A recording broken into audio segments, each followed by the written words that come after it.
Das Sawant. I'm working at the AFD. I'm looking after the energy portfolio. So AFD is a public development bank of government of France, and we have been present over here since last 10 years in India. We have offices all over the world, more than 90 countries.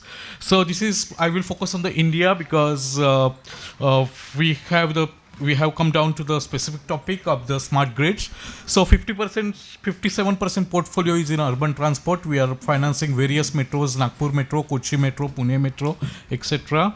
26%, 27% portfolio is in energy efficiency and renewable energy. So we have the credit lines with the IREDA, as well as we have given a loan to ESL for the street lighting projects. But energy efficiency in the distribution network, that we will look forward with the various public discoms, because we are entitled to work only with the public discoms as because of the government of India's mandate. Total commitments so far are around 15,000 crores, 1.9 billion euros, and we are the official development aid agency of the government of France. So we are giving loans as well as grants to the Indian governments or the public institutes. And along with me, Mr. Philippe Serre is here, who is representing Proparco, which is a private financing arm of the AFD. Yeah, so I will skip this slide because all of us know like what are the advantages of the smart grid. But for the AFD also is the most important part, because we are the French development agency which having the mandate aligned with the Paris Agreement. So we are looking after the climate benefiting project, as well as which are having the 100% social link. So we have already worked in the various countries, like in Africa on the deployment of SCADA system.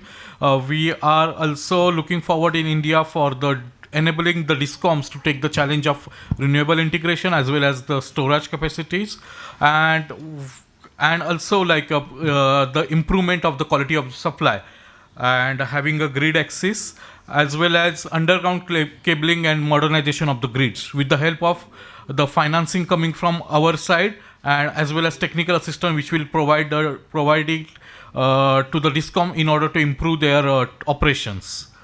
So this is kind of offer of the financial offer, because I'm talking in perspective of like a banker.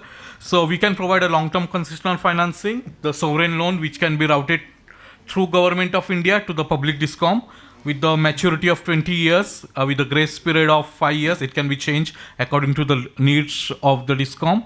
The currency will be of this loan will be the euro, but if it's routed to a Government of India will hedge the funds, and the loan amount can be from the 80 million euros to 200 million euros, which is 650 crores to 600 crores loan can be financed.